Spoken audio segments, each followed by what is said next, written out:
And we are live. Hello, everybody, and welcome back. We've got a fantastic show today. I'm delighted to be joined by Jack Booth. He's the co-founder of Ton Society, and we are going to talk all about Ton. We're going to talk about communities. We're going to talk about the phenomenon that is blockchain, DApps, DeFi, and gaming on Telegram. Jack, thank you so much for joining us. How are you doing today?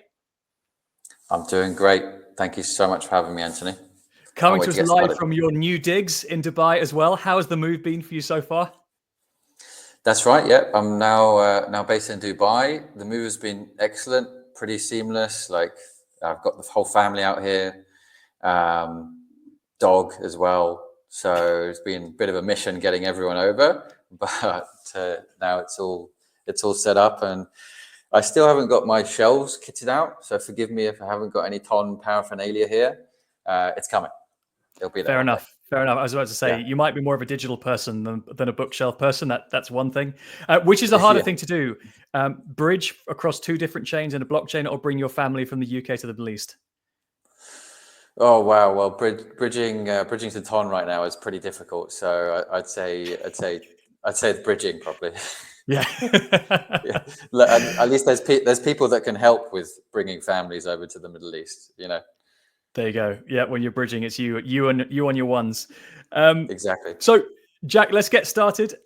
Just a quick reminder to everybody who's listening in, this is a LinkedIn Live. So if you have any questions for Jack or myself about Ton, about Telegram, about DeFi, about games within platforms, applications, decentralized applications within platforms, please do put them in the chat below, and we'll try and get through as many of them as we can during the course of the show.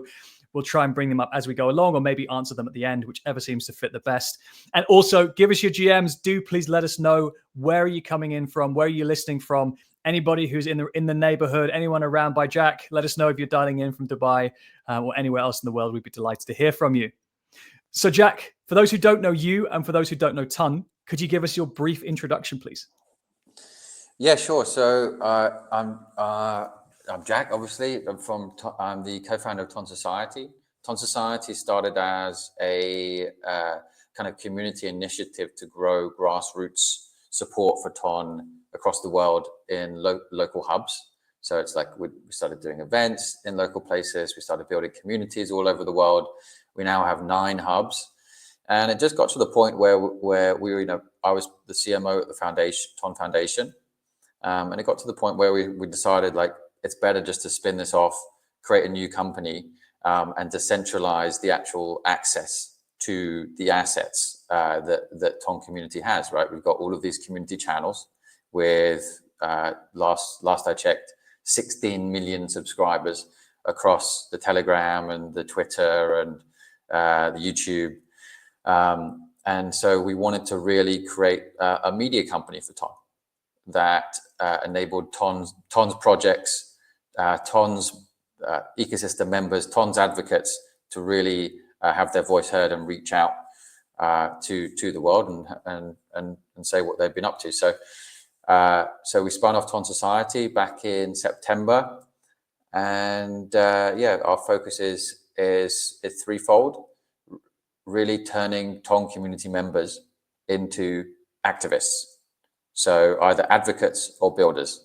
Advocates in terms of people like love to talk about Ton, get crazy about Ton, go to all of our events, use all of use all of Ton's ecosystem projects, and builders in terms of people that want to build those things and create the future of what people do on chain on Ton. And then I guess for those who don't know anything about Ton tuning in today, Ton's a decentralized blockchain. It was actually founded by the white paper was created by the Telegram team and the Durov brothers who created Telegram.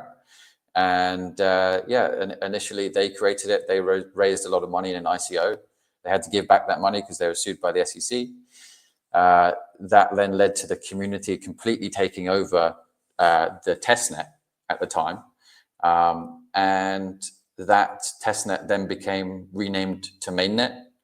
The developers of that testnet that got control of all of the GitHub and the ton.org website then created then started to work on the blockchain and create what it is today, which is like super scalable, sharded blockchain that uses dynamic sharding to scale. So it breaks up into lots of different shards to deal with transactions loads. The more transaction that comes through, the more shards it splits into. I think the record so far has been 16 shards that the blockchain is split into, and then it dynamically folds itself back into another, back into itself, closes down shards as the throughput and that amount of transactions kind of slows down. So yeah, it's a pretty unique technology. There's only a few sharded blockchains, and Ton's a real working model of how it can work. And this year we've seen like tens of millions of people coming on chain at single moments in time, which has never been seen before. So pretty crazy what Ton has been able to achieve in the last year. And now we're getting ourselves hyped up for a massive 2025 and the next step of this cycle. Very good. There's a lot of progress in a very short amount of time, maybe a lot of drama in a very short amount of time, but it is still Web3. For those people who maybe haven't used Ton or maybe are light Telegram users, can you talk a little bit about just the relationship between Telegram and Ton? Because I think it's an important in terms of, many people see blockchains as these kind of esoteric, slightly abstract concepts, a bit like the cloud, but not quite. With Ton and Telegram, there's a little bit more of a close relationship, right? Which I think helps you in terms of the adoption and usage of the applications that are built on top of it. Yeah, so there's two ways that I like to frame this. One is like Telegram's the biggest builder, one of the biggest builders in the ecosystem. They have one of the most successful products that's called Fragment. You can go to fragment.com right now. Fragment.com, you can buy Telegram usernames as NFTs that are on Ton blockchain. Sales of those have been in the hundreds of millions for Telegram. You can also buy anonymous numbers there as well as collectibles, connect them to your Telegram account. So you can actually use an anonymous number for your Telegram account instead of your actual phone number. Then they expanded that into ads. So the Telegram ads network is now fully running. You need to pay in Toncoin to actually advertise on Telegram. And the creators of the channels where those ads are placed get revenue share, right? Just like YouTube creators get revenue share for the traffic that they bring in, creators of Telegram channels get revenue share, but they get it in Toncoin. So actually, Telegram is the only social network, massive social network with almost 1 billion users, 950 million users at the monthly active users, that actually has integrated blockchain into its advertising platform in any way, shape, or form. And they've done it in a massive way, in that the whole revenue sharing program is based on Ton. And then they've just launched GIFs as well. So January 1st, so this is 7 days old, this news, but GIFs, they launched as like collectible kind of items within Telegram. You could send like a sticker emoji kind of thing that moved. Could be a birthday cake, could be someone like giving you balloons, could be a little duck smoking weed, could be all these different things. They gave this gifts platform where you had to buy gifts to people, and then you could give them as gifts and DMs to people. And now they're moving that on chain. So now the gifts are going to be collectible, and they're going to actually become NFTs on Ton. So you'll be able to then have a secondary market built around the Telegram gifts, which is super, super cool. I think it honestly is like one of the next metas for NFTs in general. If you think about what the NFT boom of like 2021, how successful that was, why was that successful? Well, one, now people can flex without flexing, right? NFTs, PFPs was the biggest flex ever, because now I've got a $66 million ape as my profile picture. And people are looking at that going, wow, that guy must have some serious money, or no wits, no, right? Or both. Doesn't have to be either or. Depends how you look at it, right? But the ultimate flex will actually be in your communications, right? Using stickers that you've paid for that could become really, really high value stickers. that then you give to people, and you go, wow, that guy's, that guy's got some serious cash. He's frapping cash on Telegram stickers. He must be doing well, kind of thing. So I think status is one of the major things which drove the NFT boom, and I think that new ways of expression of that status through NFT stickers could be a really, really cool new way that we bring back the NFT hype. It's already coming back, and this is just gonna actually so one of the teams on Ton, they launched a sticker store, and they partnered with Pudgy Penguins and some of the Bored Ape owners to launch Bored Ape stickers and Pudgy Penguin stickers, where you had to buy them. They're collectible. They're going to be NFTs on Ton. Same model as how Telegram's doing it, but it's from a community project. So yeah, super cool to see this part of the ecosystem evolving.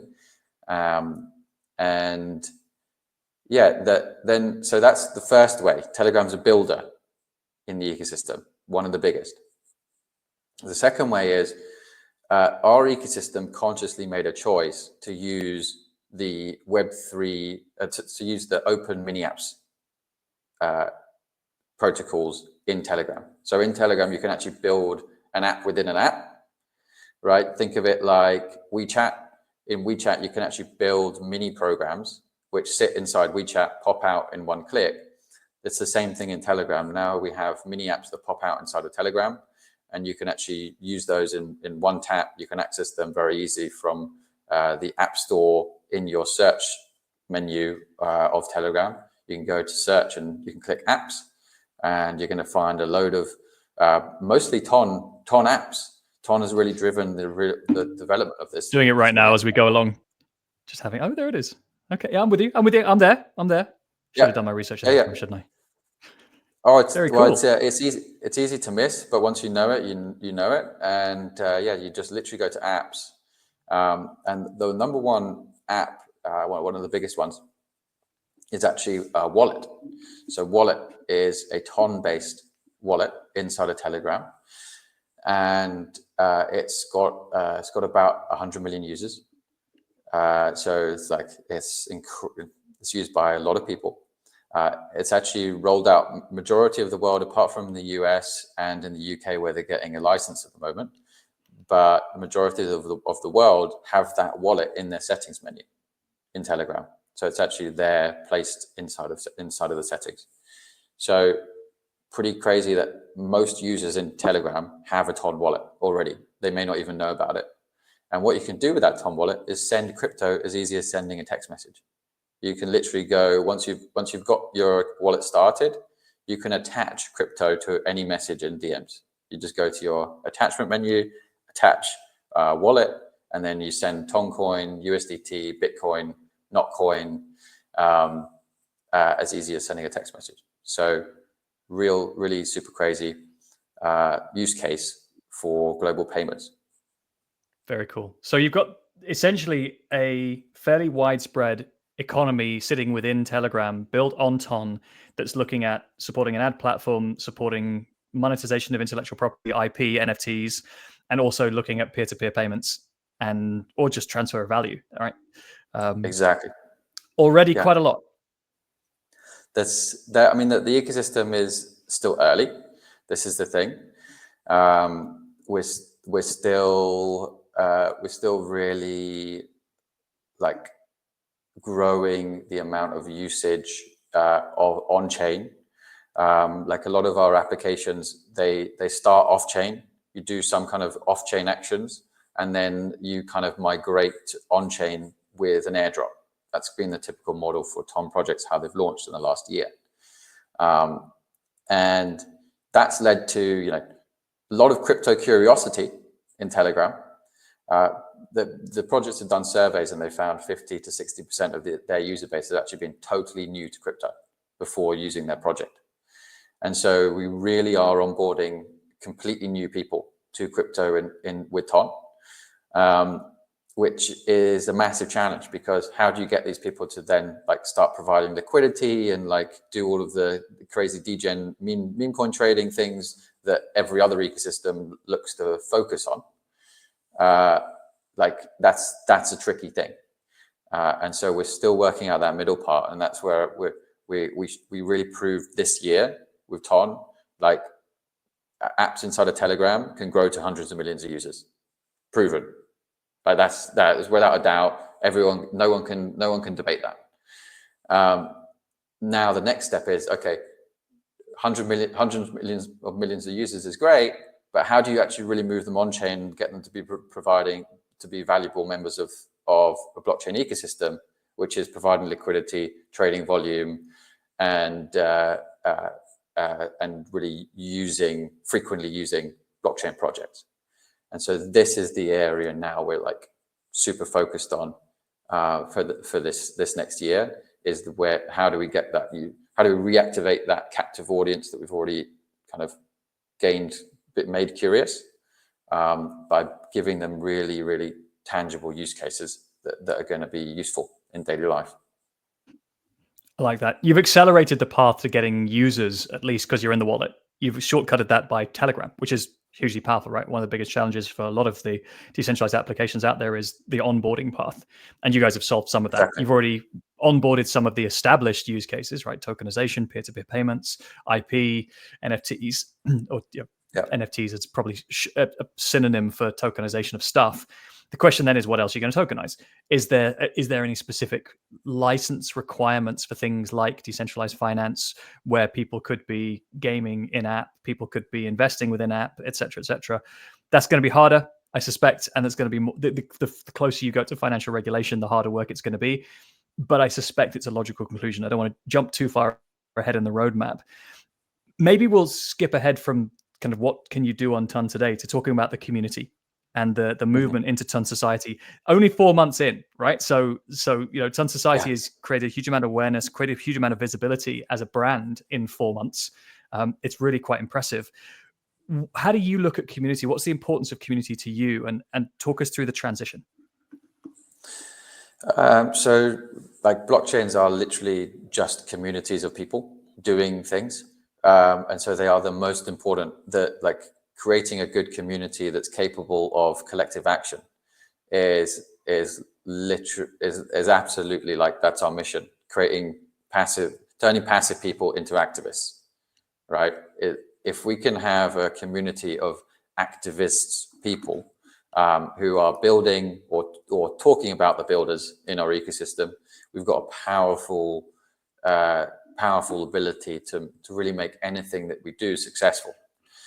And that's the key here. So when we think about building communities, we're really getting at a grassroots level with Ton Society. We want to, we're in local communities. We've got 10 hubs now all over the world, in India, Hong Kong, Seoul, Europe, Caucasus, Balkans, CIS region, UAE. So it's a lot. All of these. And how did you choose where to go? How did you choose?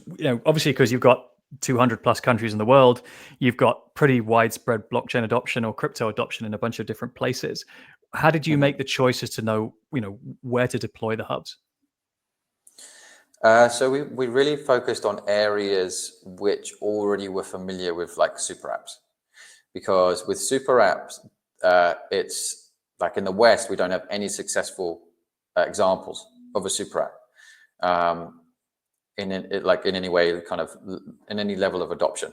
We have walled garden social networks, which we all use frequently, but we jumped from app to app, right? The model in the East is completely different. The model in the East is they want everything within one app, and so that's how WeChat has become completely dominant in China. They're dominant in terms of payments. They're dominant in terms of transfer across the country. Like people don't really need bank accounts anymore because they have WeChat. And then all of their services is in there. All of their entertainment is in there. All of their social networking is in there. And so they spend their entire days in and out of WeChat. And WeChat's been a major benefactor for that. And then similar with actually CIS countries, Eastern European countries, they had VK. VK was which is the kind of competitor to Facebook almost in Russia, and that had a very big mini apps ecosystem as well, where users were kind of very used to using apps within apps, and so that's where we focused. We've been predominantly trying to get into those developers that have been already successful in WeChat and VK and bring them onto Ton, and then super hypercharge the growth of the ecosystem with already successful guys that have done this before, know what users want, and are now just integrating Web3 features to those apps. That's an important point you make there, right? So people might assume, okay, well, we're moving there to attract users. Actually, what you said there is we need to move to places where you've got an app builder ecosystem who are used to creating app experiences within apps, as opposed to just creating individual apps that stand alone of themselves. So you're actually moving for the developer communities as much, if not more so, than the end user communities themselves. Yeah, well, we at Ton Society, we were very heavily focused, as I say, on the activists, and you can't have like the first activists are always going to be the builders, right? The advocates come because of the builders. The advocates come because all of a sudden there's a really cool use case, like for instance, Notcoin that popped off at like the beginning of 2024, where all of a sudden everyone was playing Notcoin, everyone was talking about Notcoin, 35 million people played it, and in 3 months, and it was super cool, and that brought a lot of traction to the ecosystem as well. And so our focus is builders, but obviously the advocates, like we have programs and things that advocates can get involved with, and we support those guys as well, and how they support Ton and how they get out there and speak the good word kind of thing. But builders are what's needed to really create the value, especially in a decentralized ecosystem like Ton. Many people think like wrongly mistake the fact that Ton Foundation is really driving everything in Ton ecosystem. It really is not the case at all. The community is driving everything. All of the projects that have been successful are community projects, and they've been successful because of the viral mechanics they've used, the way they've marketed the product. The go-to-market has been fantastic. The partnerships with other projects within the ecosystem that have already managed to gain some success have been successful. Like all of the growth of Ton really is down to the community. And so the more builders that we can find that can create great use cases, and that we can enable to do that, the faster we're going to grow. I love that. And talk to me then about how does the community get involved? So obviously you've talked about the hubs. I kind of cut you off halfway through the setup, and I apologize for that. But I was so interested to know the story of how of all the places you can go, where did you choose to go? And that was a really fascinating answer. As we go deeper, then, so how does the community experience or engage with Ton Society? So we have Ton. We have hackathons. So we've done 2 hackathons last year. These are massive hackathons with multi-million-dollar prize pools.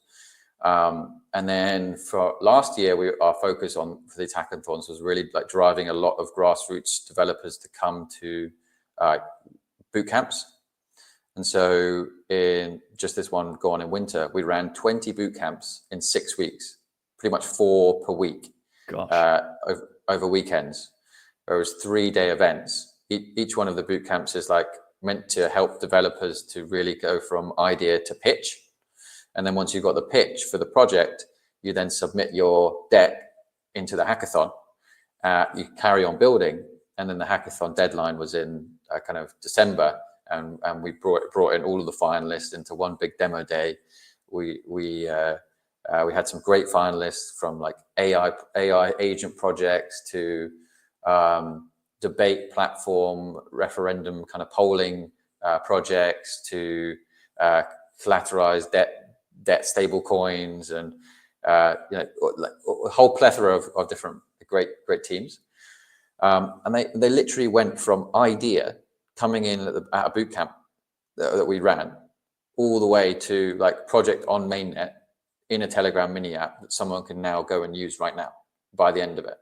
and that was over a 2.5 month period. Fabulous. So yeah, so this is the kind of really thing that we do. We're really focused on is helping builders to become more successful, and that's one of the programs. And then we also have Ton Nest, which is it's like a leveled community system for builders. So you can actually you come in with an idea. You're in you're in a community with a load of other builders with ideas. They help each other. Once you get to an MVP, you go to another level, another chat group. Then once you have traction over 100K users, then you go to another group. And we're going to build on top of that this year, because that's been super successful as a way of just like keeping developers engaged, because they help each other, right? I can see that 100%. Oftentimes in Web3 and on previous protocols I've worked with or projects I've advised, you've got this kind of gray space between idea and kind of viable business. And oftentimes it's either lack of having teammates or collaboration, or maybe it's the lack of experience or particular skill to build something out, lack of domain expertise in whatever it is that you think can work, but you've never actually worked in that space before. And then probably also just motivation comes into up to a certain point, and people actually being, I won't say lazy, but not having somebody to push you. And it sounds like that helps people accelerate from that kind of early stage ideation into viable business on mainnet. Yes, exactly. And it's actually really worked. Some of the, one of the projects has actually reached 60 million users from Ton Nest. Started in Ton Nest as an idea, then now has reached 60 million users. They're called Seed. And it's a gaming project. But yeah, this is like, it's also one of the challenges of a decentralized blockchain community, right? It's like how do you build these one-to-many systems? Because you can't do one-to-one, because there's so many different people all wanting your support, and so it's literally impossible to give everyone the support they need. So how do you just build systems and products that actually just serve a one-to-many situation and help them and provide a service to these people that want to get involved and want to get more become greater activists in the ecosystem. And so Ton Nest is a great program. We're going to scale it above 100K users, so there'll be more levels next year, which give you more access to like core team members, more access to like partnerships within the ecosystem with different DEXs and gaming traffic providers and all this kind of thing. And then we're also, like you said, that helping hand, that you need someone to like really give them a helping hand. We're changing the way that hubs works, so that the hub lead in that local area will kind of become your helping hand to guide you through the ecosystem as a developer and make sure that you are getting the support you need at the right time that you need it.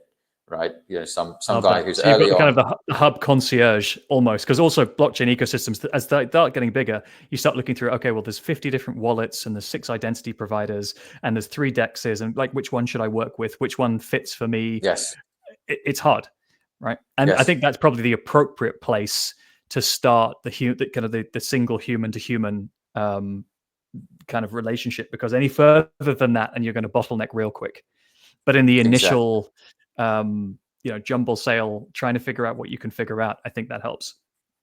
Yes, yeah, and that's been one of the major problems for Ton Society, has been like that bottlenecking, like, because we don't want to be in the way of a project getting successful, but we can't provide support to everyone, so we have to figure out a way to like let someone that you can go and meet, like in your local area, handle the first initial levels of support. Like, how do I find out where the docs are?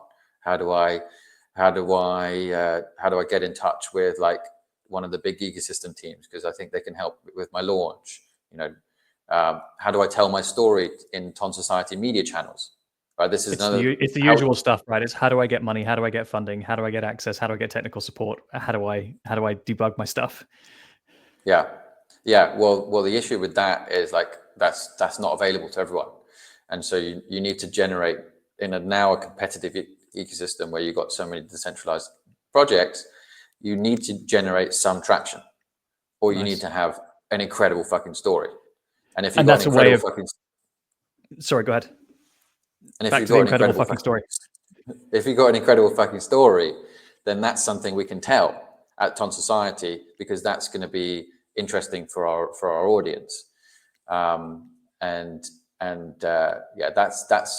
so how we've kind of transitioned support from a marketing perspective now is like, if you have a newsworthy story, just like you would pitch a journalist, you can pitch us that. And if that's interesting in the fact, like, it aligns with the goals that we want, and the goals that we want are, we want real use cases on Ton for normal people. If it's one of those stories, we're going to tell it, and we're going to help you tell it. So that's where our kind of marketing and media channel angles come in, and help the ecosystem. I like that, and that also then kind of gets you a little bit out of the struggle of having to pick favorites, right? It sounds like you're creating a sort of a bit of a tiering system based on project maturity, so you can go through the support levels without being bottlenecked. If you move faster, you go through the levels faster. If you move more slowly, okay, sucks for you, but maybe you need a bit more time to incubate before you get up to the next level. And then, like you said, if you've got something that's amazing, new to world, and that we're really excited about, pitch us, and we'll go through a regular cadence of trying to uncover the future stars. Yes. I mean, and that's how it should. That's how the world works, right? The world works in this meritocratic, leveled way, but it's just not so clear that it's gamified, right? Yeah. Like your life is actually gamified if you really think about it and you really break it down. You've reached different levels. You get to a glass ceiling. You manage to break through. You push yourself to a new level. You meet a new connection, and that connection completely changes your life, right? Side quest. So exactly. Also known as marriage. Exactly. Then you get married. Then you have a kid, and then all of a sudden, like, your life changes again. Your priorities completely shift. But then you get to a new level of, like, now my priorities have shifted. Now I'm calmed down. Now I can actually focus on something, like building something and of like long-term value. So I think this is what we're trying to do, is just create this meritocratic system within how projects get support, and through that the natural leaders emerge, and the winners will come through,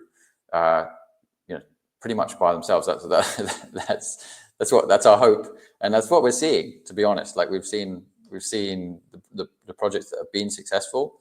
They've done it without us. They've completely done it without us. They haven't needed us to post about them. They haven't needed us to give them any funding.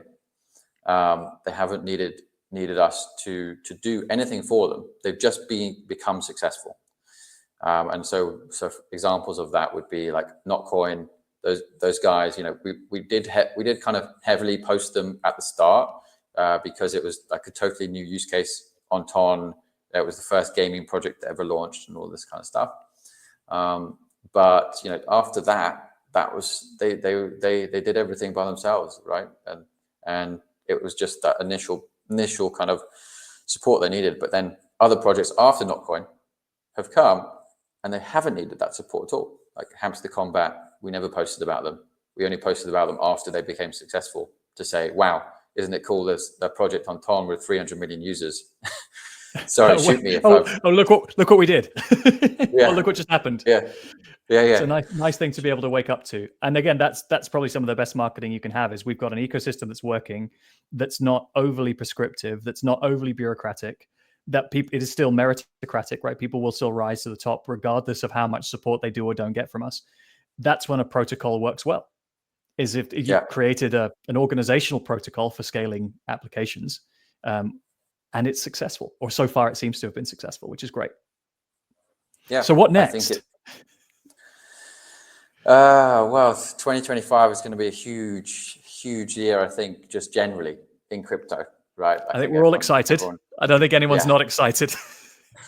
Everyone's buzzing for this year, and us too. at Ton Society and in the Ton ecosystem. I think our focus is really going to be on a simple DeFi this year. So a lot of the community pushback for us has come from the fact of like, well, yeah, you guys have a lot of users, but those guys aren't converting on chain. They're not bringing any liquidity. They're not bringing any trading volume. So are you really being successful? Like, we don't think so. And that is largely coming from the segment of the degens in our community that want meme coins to pop off just like they do on Solana.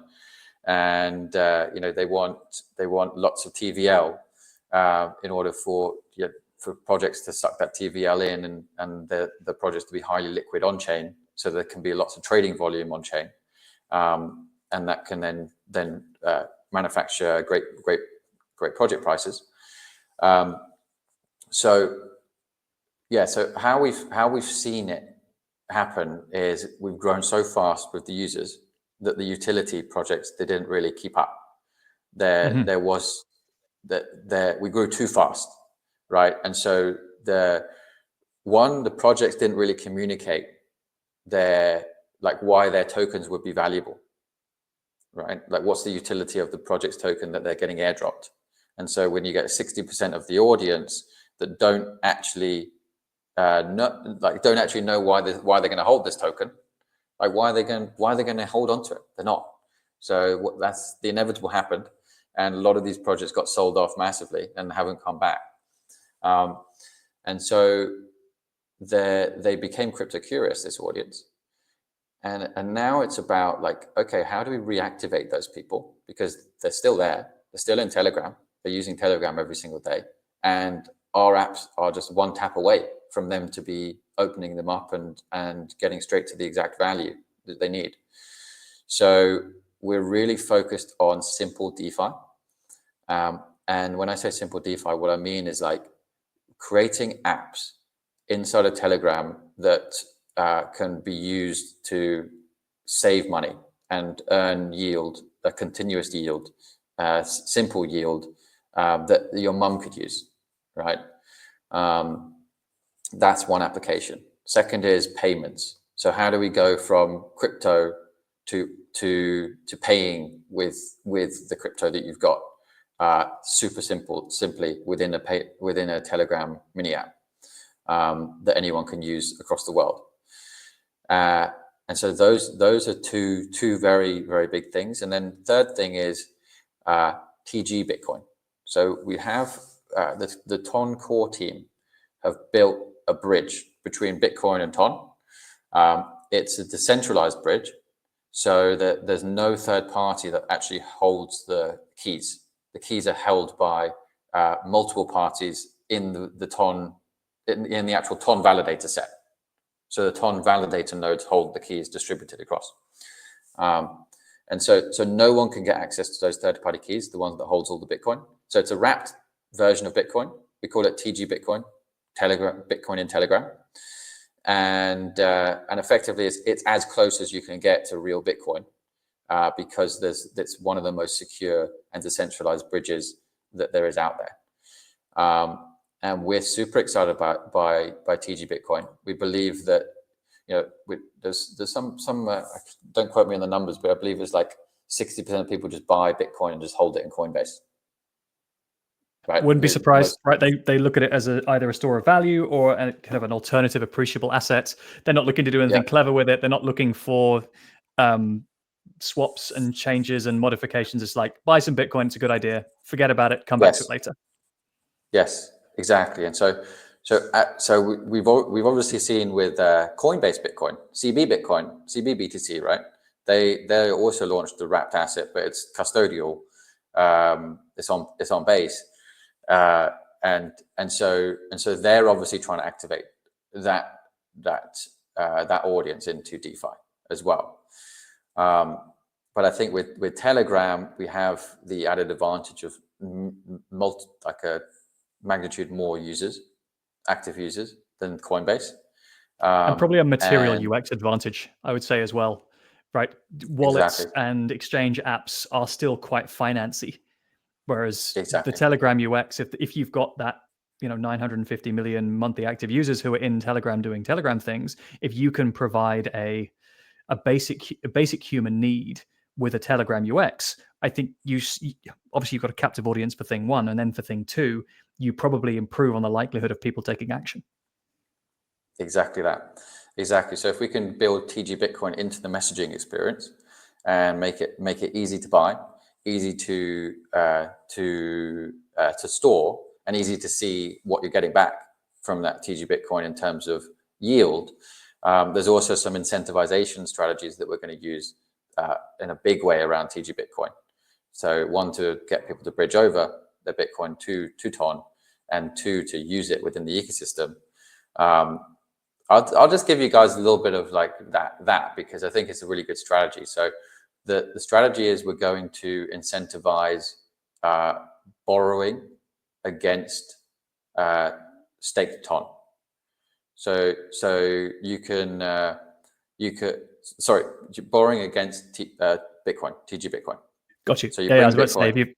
if you're borrowing against your native token, that's interesting because you're potentially giving people hedges against your native token, which is also cool, right? That's a treasury play, maybe. Maybe that's also a thing. Add that to the list also. But sorry, back to wrap Bitcoin. Sorry, I got it wrong. So you borrow against your Bitcoin on Ton. You borrow Ton, and then you go and you use that Ton to go into simple savings protocol.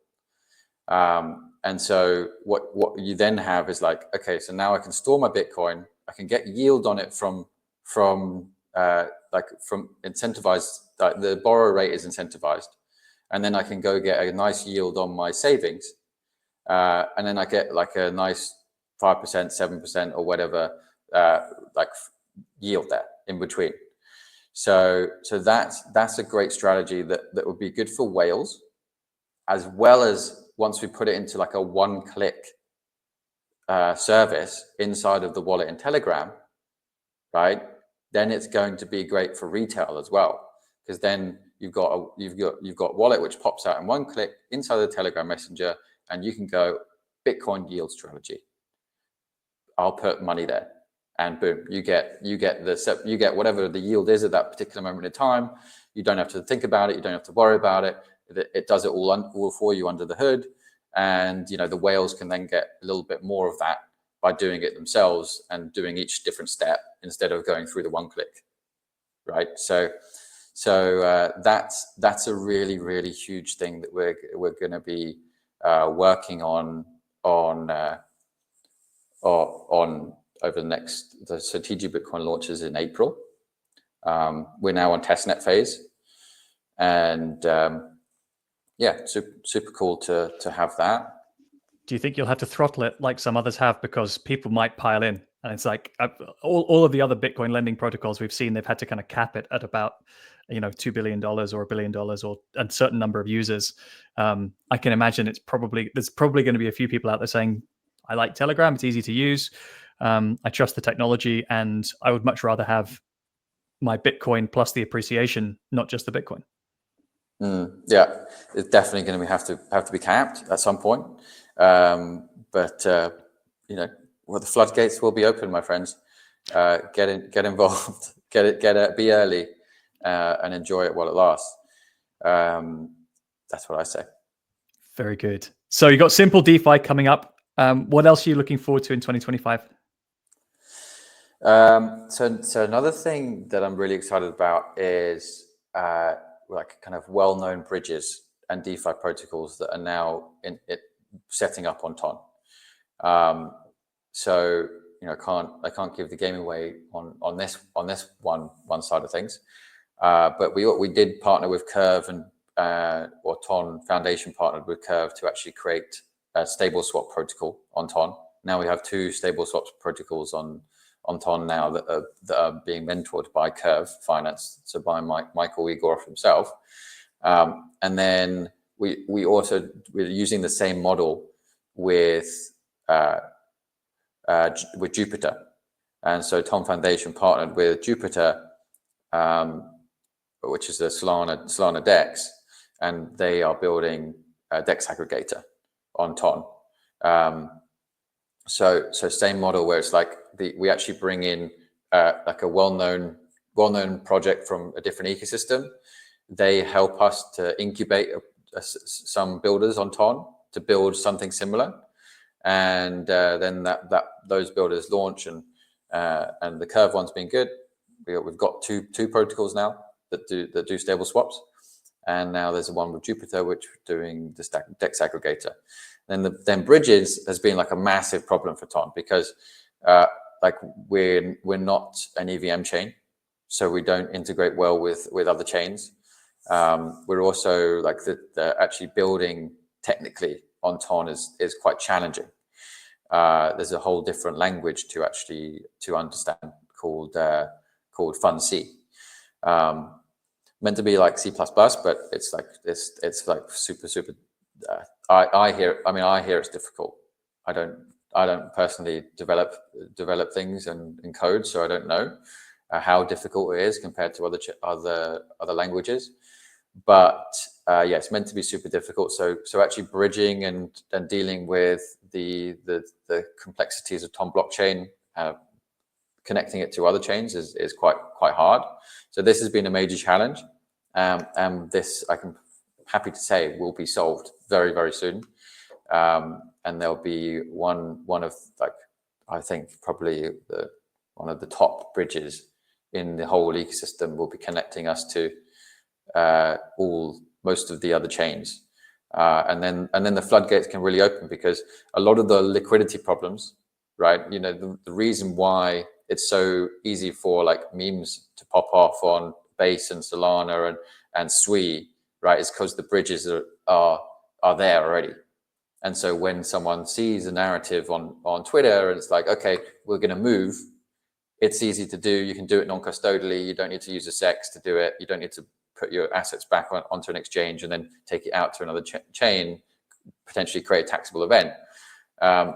You can avoid all that, and you can just go on chain, straight through a bridge, straight to another chain, another ecosystem, buy that token, enjoy it, or not enjoy it as it may be in some cases. And that's how it works. That's how memes work, and that's how they've been popping off. This whole meme cycle has been driven by great bridging that's been super easy to do. Unfortunately, we haven't had that yet on Ton.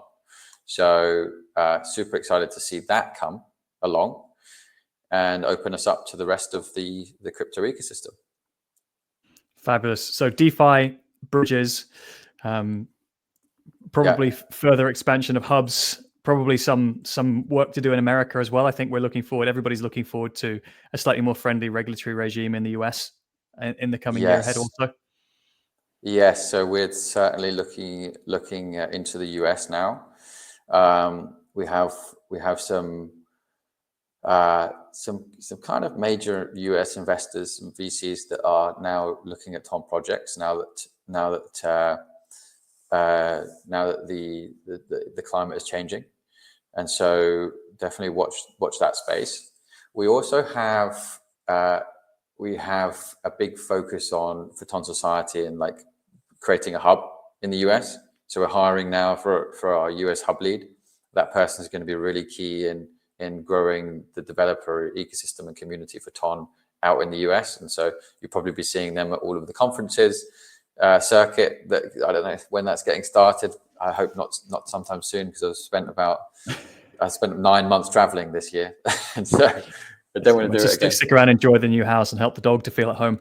What makes a good hub lead for you? Just ruthless commitment to helping developers to succeed. Like they need to be focused. So they need to be absolutely killers on making sure that if they have a great project, that project is getting heard and seen and pushed into all of the different activities in the ecosystem and presented in all the Twitter spaces that happen. We have so many media things that happen all the time that every project can get involved with if they just push. And so many things that they don't even need to push, they just need to turn up, right? Just go on Twitter space. We have one at kind of 4 p.m. UTC every single day. on Ton Society Twitter, and that's just every day. Just Ton guys every day. Yeah, Relentless. every day. Yeah, we have our YouTube channel is the biggest blockchain YouTube channel. It's at 580K subscribers last time I checked, and so we're the number one layer one on YouTube. But yeah, so US expansion. So we're hiring a hub lead, making that a really big focus. Also, hackathons coming to the US. We will be looking at doing that, and potentially haven't announced this one yet, but we're thinking about doing a crypto reality TV series that would focus on builders and create the first ever really like memeable reality content in crypto. I think I would watch that. I would 100% watch that.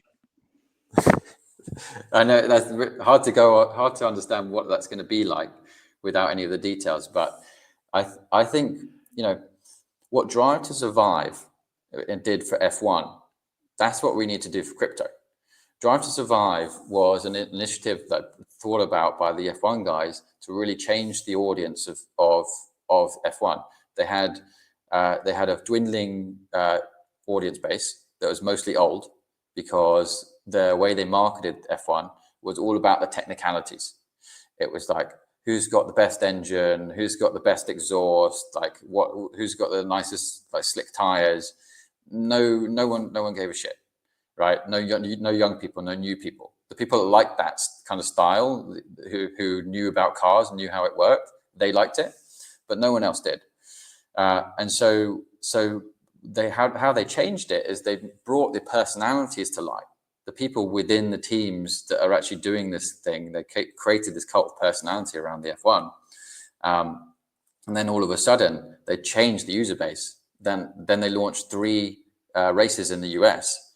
Most of the new people coming into F1 now cite Drive to Survive as the main reason they got interested in the sport.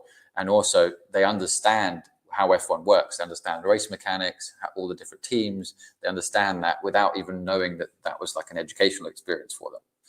So that's what I want to do, and what I want to like kind of work on this year is like creating a real flagship content asset for the whole crypto community, where it's educational, but mainly just entertaining and highly kind of memeable for everyone. That. Yeah. Watch out for Hodl to Survive on Ton Society and Netflix coming soon. Not the name, but I do like it. Fair enough. I've never known for my naming. Jack, it's been an absolutely fascinating conversation. Unbelievable how much ground you guys have covered, both with Ton and Ton Society, in a very, very short period of time. I'm sure those listening in have got a huge amount of inspiration from the ideas, the stories that you've been sharing with us. So thank you so much for that. Wishing you all the best of luck with the move and settling in Dubai. All the best with all the content, events, hubs, all the stuff going on this year. And stay safe out there. Thank you. Thank you, Anthony, so much for having me. It's been great. Speak to you soon. Cheers. Bye-bye.